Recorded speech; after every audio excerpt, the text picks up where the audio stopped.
Hello there, cat people. Welcome to episode 6 already, wow, of the Shelter Cats podcast. The completely unprofessional, amateur podcast all about the shelter cats that have made a difference in my life. And hopefully a shelter cat can make a difference in your life too. You get what I'm doing? I'm trying to get you to adopt a shelter cat. So before we get into today's episode, and this is a good one. I made a slight change in my schedule. I have some awesome news.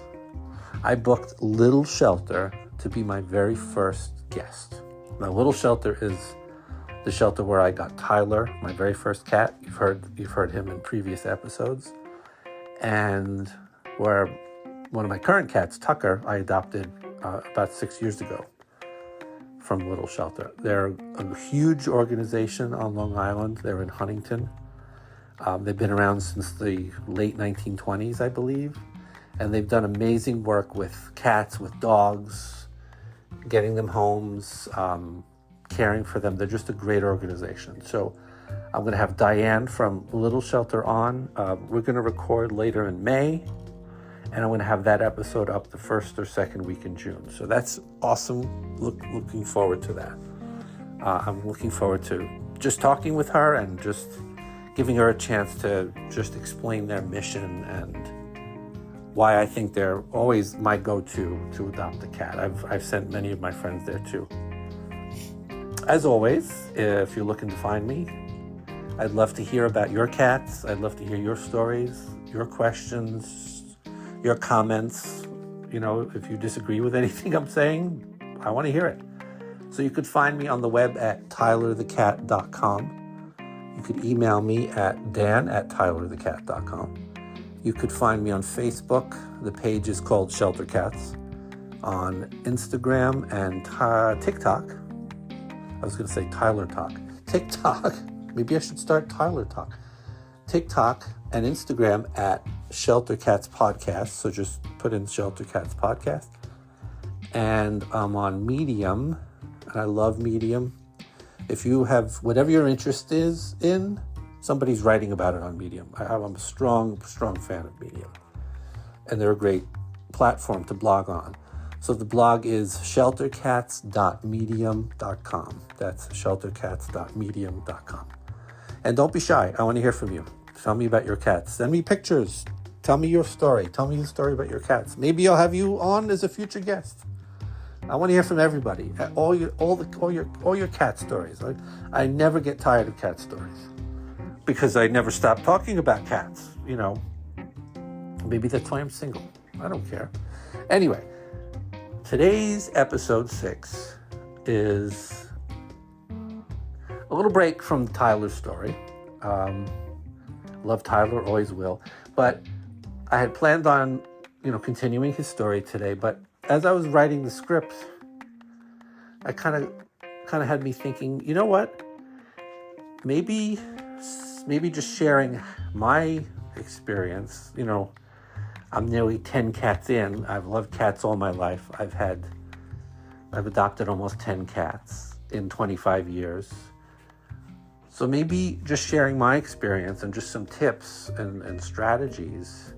If you're looking to adopt your first cat, if you have multiple cats, this might be a little redundant, and I'm going to have a future tips episode on multiple cats. But if you're looking to bring home your first cat, just a few months ago, I helped my friend adopt her first cat for her daughter, and his name is Jasper. And she literally told me last night how he's changed her life and has made such a difference in helping her cope with some difficulties, and how this little 1-year-old black cat from a local shelter won't stop protecting her daughter and helped her daughter through a recent surgery.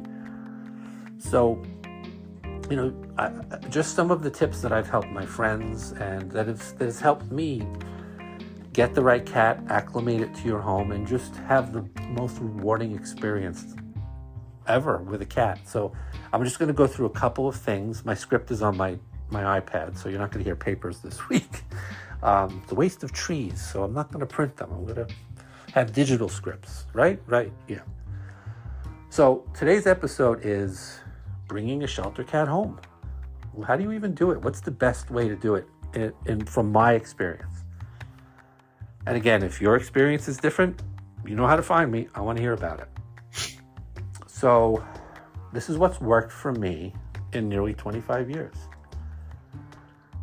The first tip, once you decide as a family or as an individual that you want to go to a shelter and bring home a cat and adopt a cat, the first most important thing I could tell you is keep an open mind.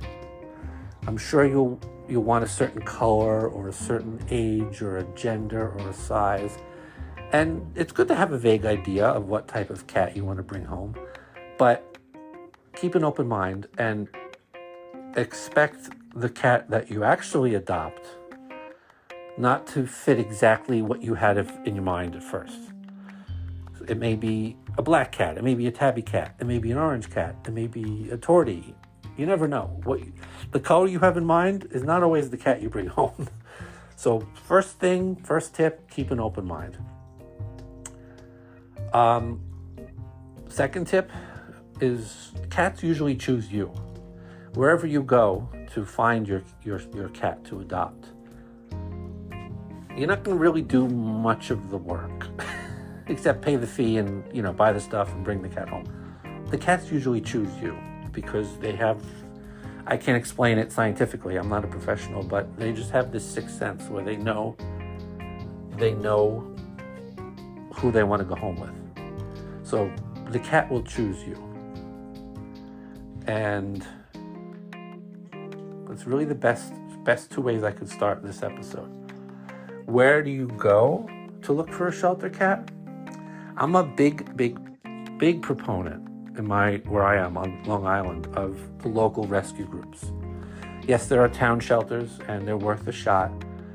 I don't always have the best opinion of them. So my advice is the local shelters and the local rescue groups. So do a Google search, check your social media, Facebook, Instagram, TikTok, and especially Facebook groups, and you'll find local rescue groups. And many of them don't even have physical locations.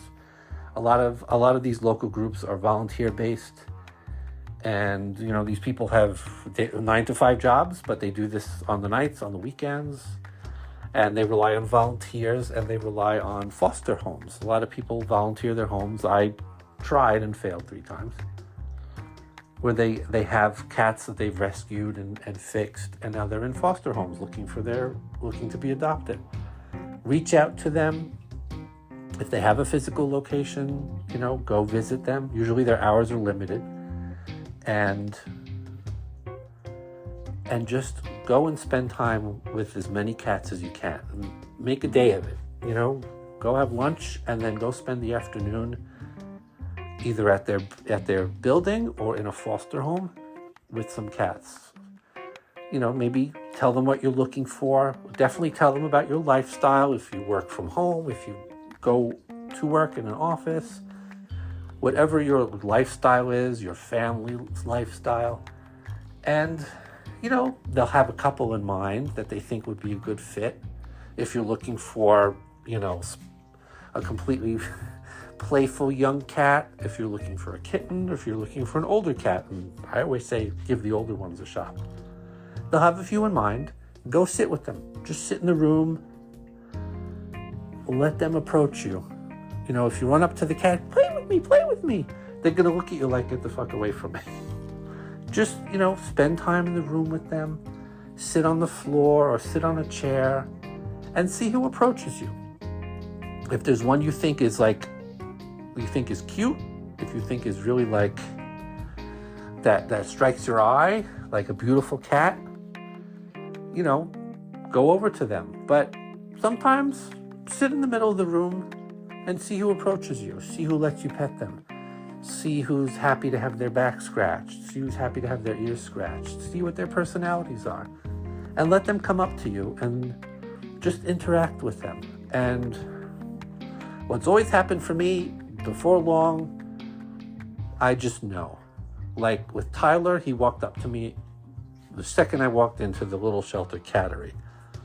With Tucker, I went into one of the main rooms that had all the cats in open, no cage environment, and Tucker was one of the first ones to kind of quietly come up and rub my leg, and he let out a mew, and then he kind of sat with me, and all the cats loved him.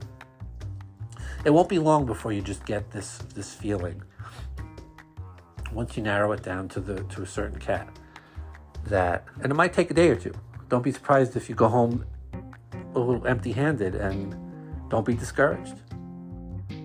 Don't be surprised if it takes a day. But however long it takes, it won't be long before your cat has chosen you and you're like, yes, I'm taking this one home. I'm definitely taking this one home. This is the cat for me. So once you've chosen the cat and signed the papers, paid the fee, make a plan. And here's what I do. So the next tip, what should you bring or what should you get for your home, for the cat? Basically, the answer is everything.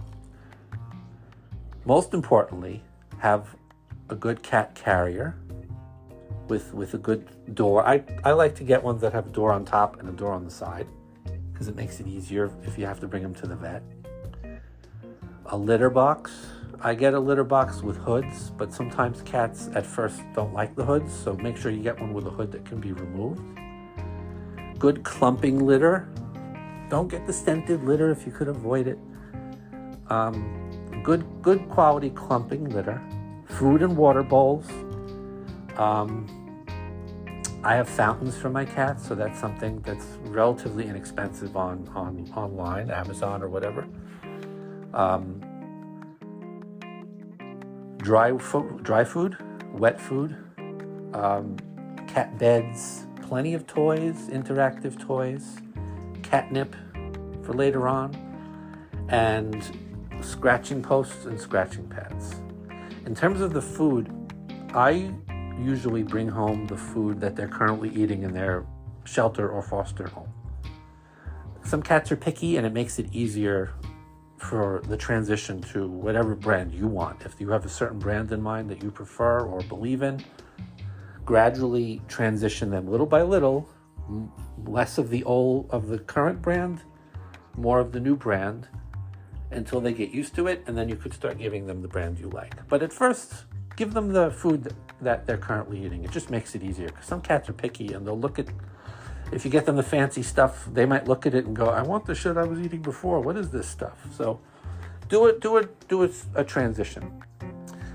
Another tip is, if they have a favorite bed or blanket or towel that they're currently sleeping on where they're at now, the shelter or the foster home, see if they'll let you go home with it, because cats are big on scents. So your scents in your home will be new to them. If they have a scent that's familiar where they were, it's more comforting, and it helps the transition. The next big question my friends have asked me is, should I cat-proof my home? Abso-fucking-lutely. Try to have a separate room for the cat. Don't just open the door and give your cat free reign of the house. Always a good idea to have a spare room, a bathroom, a bedroom, your office, your basement, just a separate area with a door that closes, to first introduce your cat, and then let them explore room by room with you watching to get them used to things. If you give them free reign all at once, it'll be overwhelming, and it may even slow down their getting used to your home. So have a spare room. Make sure everything is set up in that room. All the litter, the litter boxes, the toys, the food and water bowls. Make sure that's set up before you even bring the cat home. Because it just makes it easier. Everything's good to go. You're excited. You have the cat in the carrier. You have everything set up, and you can just introduce your cat. To the best of your ability, try to cat-proof things. Wires to TVs or whatever, try to hide them. Anything that's important to you, any precious heirlooms or or electronics or your grandmother's ashes. Sorry. I mean, anything that's important to you, keep it out of that room that you're introducing them to. Just put it away. You'll be able to look at it later. Anything that could break, might break, and will break with a cat. Whether they intend to be destructive or not, shit happens. So it's better to just take a day before, look through your home, and anything that's important, like, put it away for now. So now it's that day. You've gone, you've taken the cat home, everybody's thanked you and taken pictures for their social media, and you've brought the cat home. What do you do? What's the first thing you do to let them out into your home? What I've done with all my cats, is bring them into your home, bring them into that room that you've set up, close the door to the room, and put the carrier down right next to the litter box that you've set up, hopefully the day before. And when you're ready to open the carrier door, open the door right by the litter box. If they're an adult cat, from my experience, if the first thing they see when they're released into your home is a litter box, it kind of imprints on their brain, okay, that's where I go to the bathroom. Sometimes with a kitten, you have to put them in the litter box and kind of take their paws and dig in the litter a little bit to kind of help imprint on their brain. But as long as you release them near the litter box, it kind of sets up in their minds, okay, that's where the bathroom is. It's not always perfect, but that's what I usually do. So with having them know exactly where the litter and the food is, like within minutes of your releasing them into your home, is definitely very, very, very important. And it cuts down on litter accidents in the future, from my experience. Especially if it's a good litter and that's a clean litter. Most importantly, keep the litter boxes clean. I scoop mine every morning. So, the next morning, after the first day, make sure you clean the litter. If the litter boxes are dirty, that tends to cause bathroom accidents, because a cat won't go somewhere that's disgusting. They'll go where it's not disgusting, and sometimes that means it's on the floor. So be sure you keep that clean on a daily basis. What should you expect on day one? Like, how will it go? Have low expectations. Really, really have just very low expectations. Don't expect your cat to be sitting on your lap within 5 minutes. Just think of it from their perspective. This is a major change. They just went from a shelter, in some cases the only home they've known, or a foster home, the only home they've known, to your home. And it's like, holy shit, what? Even if they loved you in the shelter, it's still a huge change. And cats hate changes in their routine. That's why I love cats, because I'm a huge creature of routine, and cats very much are creatures of routine. So don't be surprised if the cat comes out of the carrier, sniffs around for a little bit, and darts right under the bed, and you don't see them again for days or weeks or months. Don't be discouraged. It's just the cat going, what the hell is this place? Give me a while, I'll get back to you. Don't be surprised if they freak out. They may even hiss. Doesn't mean anything. It just means they're scared. You're new. Nothing smells familiar to them, and they don't know what the hell's going on. Doesn't mean they don't love you, and it doesn't mean they're not happy. And some cats don't do that. My Tyler, like in the previous episode, just within minutes was so happy to be there.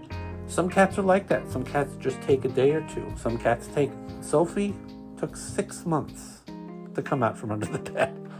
Vance too took probably 6 or 8 months. So don't be disappointed if day one is like, all right, I think I have a cat, but I haven't seen him. It just means they're scared and they just need time.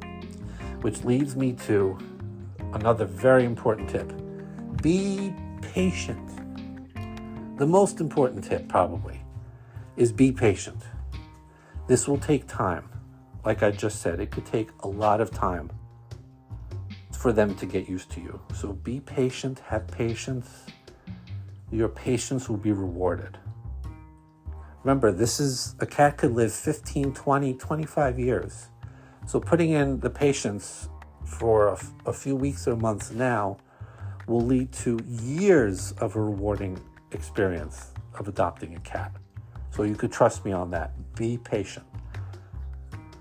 But also, go back, do your routine, follow your routine. Whatever you do day to day in your home, do it. Make sure they get used to your routine. Feed them at the same times every day. That's important. So they'll get used to eating at certain times, and they'll get used to you feeding them at certain times, and then that helps them to bond with you because, okay, this human is bringing me food at the same times every day. He's got to be cool, or she, if they're bringing me food all the time. If they come to expect it and you follow that routine, that helps to bond with them. And whatever you do, if you clean at a certain time of day, clean at a certain time of day. Vacuum around them. Do your normal day-to-day routine. My cats, I have 5. They know when I wake up. They know when I have my breakfast. They know when I clean. They know I scoop the litter boxes in the morning. They know I vacuum every morning. And I work from home, so they know when I shower and they know when I start my day. I do exercise, I meditate, and then I start my day at work. They'll do your routine. Keep to a schedule. You don't have to change your schedule just because you have a cat. Keep your schedule, and it will help them bond with you when they know that you do certain things certain times of the day. So, patience and schedule for sure. Here's another one that's worked for me. Talk to them. Even if they're hiding under the bed. Tucker under the bed, I would literally kneel down, look at him under the bed, and just start talking to them. Just like a job interview. Introduce yourself. Talk about yourself. Talk about the home, your life. Just start talking to them about whatever. If you're worried about something, if you had a shitty date the night before, talk to them about it. Vent to them. Whatever's on your mind, just start talking to your cats. You might think I'm nuts for saying this one, but it works. Because they get it. They look at you. It's almost like they understand what you're saying. I've done that with every one of my cats, including Taylor, my senior foster fail that I went into, I think, in episode 4. Just start talking to them and just tell them whatever you want to tell them. If your boss is annoying you, tell them about that. If your spouse is annoying you, if your kids accomplished something or scored a goal or whatever it is, just tell them about it. I'm convinced it helps with the bonding process because they're just listening to you. They're getting used to you. They pick up on your emotions. Even if they don't understand the language, they pick up on the inflection and the emotion in what you're saying. And cats are very comforting, and they're good listeners. They'll just sit there and look at you, especially if they're under the bed hiding. They may, in their minds, they're probably like, oh, does he know I don't understand what he's saying? But trust me, they get it. I'm convinced it helps with the bonding process because before you know it, that cat is going to be on your lap, curled up, asleep, purring away, listening to you talk, or sitting with you when you watch TV, or in Taylor's case, sleeping in the corner while I work from home. I do a lot of computer work, so he's sleeping in the corner, Tucker's sleeping in another corner, and they're just keeping you company. So talk to them. Definitely talk to them. And lastly, enjoy it. There is no better experience on earth than adopting a shelter cat and giving them a forever home. Take a shit ton of pictures, videos, document it all, post it, write about it, share it with your friends. tell them to get cats. Well, the goal is we want all of the homeless cats to have homes so that everyone can experience how amazing it is to have a cat. No offense to dog people. So just take tons of pictures. The second Tucker came out of his carrier, I'm taking pictures. Because the first thing he did was he jumped on the bed. Ooh, a bed. This is cool. I have pictures of that. Just take pictures. Even if they're under the bed. Don't use flash. But take pictures of everything and post it. You know, today my cat came out and he rubbed me and we played for the first time. You know, today he chased the red dot because I had the red dot out and he came out from under the bed, or she. Document it all and just enjoy it. Have fun. And if you have friends, tell them about it. Ask them questions if they have cats. You know, keep in touch with where you adopted the cat from. If you have a concern, ask them about it. Share with them. That's how I got Little Shelter to be a guest. Years later, I'm posting pictures of Tyler and Tucker, and they're like, oh, we remember them. So enjoy it. It's an amazing experience. Well, that's it. That's my episode. That's what I wanted to do today. I hope this helps. If I missed anything, you know where to find me. If you have something that's worked for you that I didn't talk about, you know where to find me. I'd love to hear a strategy that I didn't discuss. None of this is law or written in stone. It's just worked for me. I'd love to hear from you. Thank you so much for listening, and I'll see you on the next episode.